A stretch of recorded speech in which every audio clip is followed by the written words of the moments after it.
I'm Kara Earl, and I'm one of the regional TPA consultants at Fidelity Investments. In my role, I manage the relationship between Definiti and Fidelity, focusing on how we can collaborate with advisors to better support our mutual clients in the retirement plan space. We deeply appreciate the participation and guidance of Definiti on our TPA Council and for the opportunity they've given us to take part in today's Fall Academy.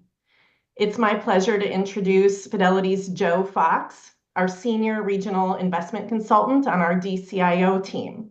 Joe will be presenting the findings from our Plan Sponsor Attitude Survey that's conducted annually on behalf of Fidelity to gather valuable insights into the perspectives of plan sponsors. Joe, the floor is all yours. Great. Well, Kara, thank you very much. And like Kara said, good morning, good afternoon, folks, depending on where you're dialing in from. Very excited to have some time with you all today and to share a couple highlights from our Plan Sponsor Attitude Survey. And just by way of formal introduction, this is a piece that Fidelity has been running for well over a decade at this point, where we reach out directly to plan sponsors and I think ultimately get a good pulse check from your perspective of advisors on what plan sponsors really want or necessarily expect from the various advisors and consultants that they might be working with. And to kick things off, I think a good place to start is who we're actually surveying when we conduct the survey. So as you can see across the top here, this year we surveyed about just 1,200 plan sponsors across different industries and also, very important to note, different record keepers as well. So these are not just plans held here on Fidelity's platform. These could be plans at Fidelity, Empower, John Hancock, Transamerica, you name it. Because when we conduct the survey, we really want to build out a diverse opinion pool of survey respondents. And as you can see down the left-hand side, this year we also surveyed a variety of different plan sizes. So this year we surveyed sponsors anywhere from 3 million to well over 250 million assets. Again, just looking to build out a diverse opinion pool. And then something else I think our team does a really good job of is making sure we're getting in front of the key decision makers at the plan sponsor level, whether it's the owner themselves, the head of HR, CEO, CFO, however the firm delineates that responsibility. We want to make sure that we're talking to the folks that are choosing the advisor they want to work with, having an input on plan design changes, choosing the record keeper. That way, when we share this information with folks like yourself, it's hopefully going to be leaving you with a couple of actionable talking points that you can bring to, any current clients you're managing or any prospects you might be meeting with in the near future. Now, as I mentioned, this is a piece that our team has been running for about 15 years. This is our 15th edition that just came out here in 2024. And as you can see, over the years, we usually try to have a big takeaway or an overarching theme. Like think back to 2016, focus on fiduciary. 2018, a lot of plan design changes, striving for better participant outcomes. Whereas this year, the overarching theme is that we're evolving advisor expertise is really what's driving results and ultimately driving higher plan sponsor satisfaction. So as you can see across the screen here today, we break down our presentation into 5 main topics covering everything from the plan sponsor's relationship with their advisor and all the way to satisfaction with various record keepers as well. Now, for the sake of today's conversation, just given some of the time constraints, I'm going to hit on a couple highlights from each of these sections. But, I absolutely urge you, if there's any topics or anything we don't get to today, please feel free to connect with any of your Definiti counterparts, and we'll make sure you get connected to your local Fidelity representative. So for starters, we're going to work through the plan sponsor and advisor relationship because, there are very few contents in our industry. But one thing I've noticed about every advisor I've spoken to is they care about one of 2 things, if not both. And that's not only attracting new clients, but also protecting the book that you've already built out. And I think this section highlights a lot of useful insights that can help you do a bit of both. So for starters, advisor satisfaction and utilization remains at all-time highs. Out of the 1,200 sponsors we surveyed this year, we found that 90% of them are currently working with an advisor. Now, from an advisor satisfaction standpoint, we did notice that plans that have an advisor on them are often very satisfied with the goals that they're hitting. As you can see down below, year over year, we see that number steadily increasing, which is net a lot of positives. And a question that we ask in every year's survey results is, if you're going to work with an advisor, why so? Like, what made you want to do that? And what kind of value do you think that they can bring to your company? Number one, improving participant outcomes. Obviously, to each sponsor, that can take a lot of different shapes and forms, but things like increasing employee participation rate, higher savings rates, higher account balances, and overall satisfaction was the number one answer. Number two, they said the advisor helps them understand and adjust the plan design to meet the company's changing needs. And then finally, they think that their advisor consultant provides them a good objective resource to help them make better overall decisions about the plan. Now, every year we do tweak some of the questions, and in light of coming out of the last couple of years, this pandemic environment, I thought what was really unique about this year's survey results is we asked questions around, where do sponsors want to be met, whether that's physical, virtual. So we did find sponsors are more satisfied with in-person meetings. However, and if there's ever any silver lining that could be somewhat taken away from the pandemic environment was the hybrid workplace stuff. Now, we did notice that satisfaction scores were a lot higher from the plan sponsor's perspective when they did get a chance to meet their advisor in person. We found that only 3 in 10 sponsors reporting meeting their advisor in person more often in the past 12 months. But if you look down below in the bottom left-hand corner, you see those satisfaction scores are higher for those that did meet in person most of the time. Now, again, sponsor to sponsor, company to company, that's going to be pretty different. Obviously, in wake of the pandemic, there are companies that have hired workers fully remote, so it might not be as easy to meet people in person, but ultimately, we do think there's still some value to be had for that, in-person connection. Now, not all share this view. We did notice some of the smaller plans and those that had less experienced sponsors do care more about the in-person meeting. So if you look down below, we did break down the differences in satisfaction scores between those that were based off plan sponsor tenure and also by plan size as well. Next, and more so from kind of the prospecting lens, plan sponsor search activity does remain pretty elevated. And a lot of what's driving that is, hearing directly from plan sponsors and talking about they in general just want to be informed about what else is out there. So again, out of the 1,200 sponsors we surveyed this year, we found that almost 40% of them said they plan to conduct some kind of advisor search in the coming 12 months. And just for reference as well, every year we collect this survey data in February, and it's usually published towards the end of June, just for a little more context. And as you can see on the right-hand side, we also asked them the average number of solicitations they receive per year. And what we count as a solicitation simply isn't just, an advisor team blast marketing or blast emailing every HR director they've ever spoken to. What we count as solicitation is, you had something interesting to reach out about, and this is a meeting that the plan sponsor took with you, a back and forth conversation. So when you do these different marketing events, we also ask sponsors, all right, well, if a prospecting advisor had reached out to you, what did he or she have to say that caught your interest? What made you want to take that follow-up meeting? So what we listed down here are the top reasons and top topics of why plan sponsors took that meeting. So number one overall, they said the prospecting advisor consultant seemed very knowledgeable about 401k plans. Number two, they mentioned they could help out from a fiduciary standpoint. Number three, something that's unfortunately always a part of the conversation is they discuss lowering cost. Next, they discuss reducing their administrative burden.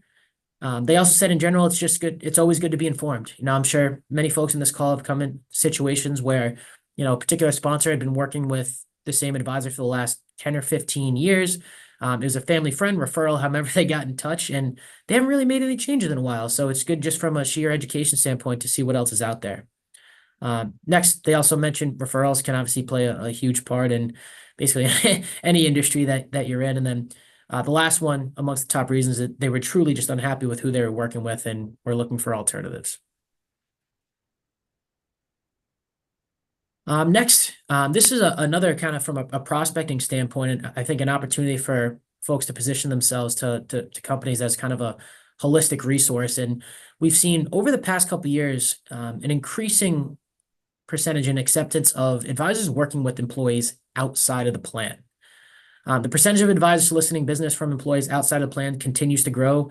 As you can see down below on the bottom left-hand side, we ask sponsors, does your plan advisor solicit financial planning business from employees outside of the plan? And we've seen that pretty steadily increase over the last 5 years, and even if we look into the last 10 years as well. Then on the right-hand side, we basically ask them, well, should they, are you comfortable with them doing so as well? And you can see highlighted in blue bars, mostly that number in terms of those who weren't comfortable with it is trending downward, while the amount of companies and plan sponsors that are comfortable with it is steadily increasing. And I think, again, that's just another unique opportunity for advisors that can, not only manage the retirement plan itself, but I think when you can work with participants outside of the plan more on the wealth management side, number one, drives assets for you all, which is great. But on the other hand, I think for the end participant, you're able to paint a more holistic financial um, picture for them, which is ultimately just going to drive better outcomes for everyone involved. Next, we're going to skip ahead to a couple trends we're noticing in terms of plan design. So I apologize, a pretty busy slide going on here, but a lot of pretty relevant information. So what we're looking at here is participant outcomes and how talent management remain top priorities in terms of, again, speaking to these key decision makers on really why they're offering a plan. So 77% of the top goals are employee savings focused. So on the left-hand side, what we had broken down here is we asked, what's your primary goal for offering a retirement plan in the first place? And on the right-hand side, top concerns. And as I mentioned on the onset, a lot of these are employee focused. Are participants saving enough for retirement? Is the plan we're putting in place going to provide adequate retirement savings to successfully replace income from their working years? And then something that's been coming up in the last couple of years in particular is I think now more than ever, plan sponsors are really looking towards their retirement plan and more holistic benefits package as a tool to not only attract, but also retain top talent in the workplace. Now, moving over to the right-hand side, as you can see here, we broke it down into a couple different categories just amongst the top concerns for sponsors. And the number one concern was, hey, is our plan actually helping folks save for retirement, or are we getting them to where they need to be? Again, whether this is actually helping attract and retain talent. And then again, a lot of questions around plan costs, not only for the employees, but the company itself. And then the fifth most popular answer is a little more plan sponsor focus, just on reducing fiduciary responsibility, avoiding litigation. And overall too, now we just asked some general questions. This is the candid feedback we get from plan sponsors. And we asked them, like, are you satisfied in the fact if this plan is achieving its goal? And you can see pretty steadily over the last 5 years in particular, that number is increasing, which is good. We did notice that 31% of plans that do have advisors on them are very satisfied versus 18% compared to plans without an advisor on them. And we asked, how do you track success? Because that can mean something different to a little bit of everyone. But the most popular answers we got this year were benchmarking to industry standards. Overall, just getting consensus on, our employees happy with the plan we're offering them, talking to the owner of the company themselves if they think things are going well. And then number 4, something that typically isn't in the top 5 responses or so, is actually performance of investment options. Next, again, the next 2 slides are a little bit busy, but bear with me for 1 second here. So what we're looking at here is we asked plan sponsors, what changes did you make from a plan design standpoint in the last 12 months versus what changes on the next slide, what changes do you anticipate making? And I'd say the silver lining, because we labeled, jotted down a couple different bullet points here. Net, lots of positives.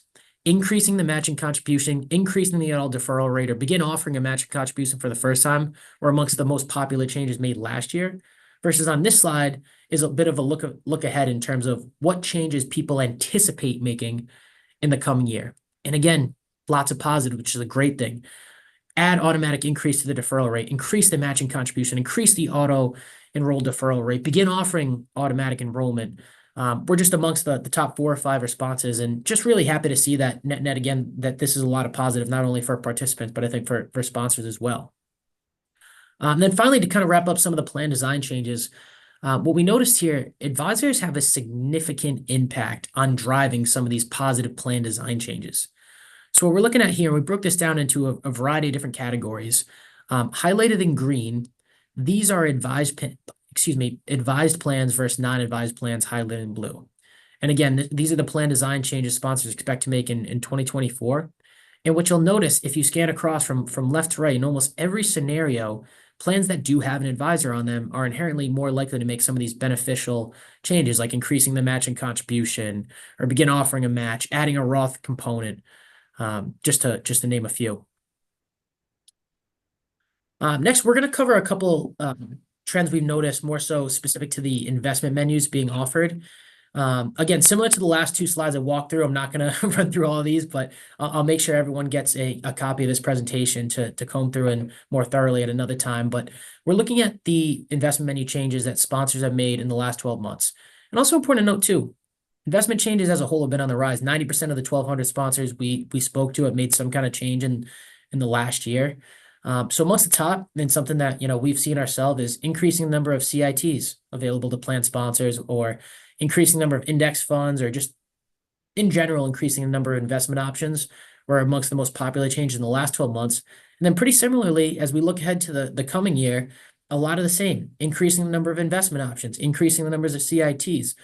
CITs is something that myself as a DCIO wholesaler have come up quite a bit. And I think even if you look across all the asset managers just besides Fidelity, many companies have reduced pretty significantly, if not done away with, minimums on these products that historically had higher minimums. So that's something that we're continuing to see a lot of asset flow in, and something I'd say a trend that's only going to be continuing momentum in the next few years here.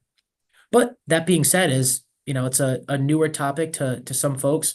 One thing that sponsors made abundantly clear to us is that they need better education on CITs. What is this type of product? How does it differ from the historic 40 Act mutual fund they might be a little more familiar with? Were amongst one of the education components that they said they needed more help in. Now, finally, because I know we're coming up on time too, and I would love to save some time for questions, I want to talk a little bit about the plan sponsor and record keeper relationship. So overall, there's a lot of factors that these decision makers keep in mind when they're choosing the record keeper they want to partner with. And similar to some of the search activity we saw on the advisor side, we found again that almost 40% of the sponsors that we surveyed this year said they plan on conducting a record keeping search in the coming 12 months. So we asked them, like, hey, if you're looking to make a change, because be honest, nobody wants to make changes to make change. There has to be something driving that. So on the right-hand side here, we listed out, when choosing the record keeper and looking at all the proposals that might be in front of you, what's most important? And hand up, if I had to honestly try to guess what the number one answer was myself, I probably would have put cost at the top of that list. But as you can see here, that's not it. And this is something that hasn't been the first position in this list for a number of years now. More and more, we're hearing directly from plan sponsors that they need more help and more financial wellness program type options to give to their participants and employees. Number two, they said the advisor consultant recommendation weighs heavily in that decision. Number three, and something I'll dig into a little more on the next slide here, is the technology experience, whether it's the website, the mobile app, the servicing. That's something that's very, very important right now, and something that was all over last year's survey results as well. And then we follow it up with things like in terms of cost, payroll integration, investment menu flexibility, and so on. But one last slide I want to hit on, because I know I just mentioned the importance of the technological experience. Increasingly across the board, we're seeing plan sponsors focus on the digital experience that they have to not only work with themselves, but offer to their employees. So we asked and broke it down by plan size. How important is that digital web mobile experience in the selection process of choosing a record keeper? And as you can see here, highlighted in green, plans 3 to 250 million, 44% found it extremely important, and 51% found it very important. And as you can see, as you move up market, 250 million and up, those numbers continue to grow. So something that, again, has been gaining importance, and something we've definitely been keeping an eye on.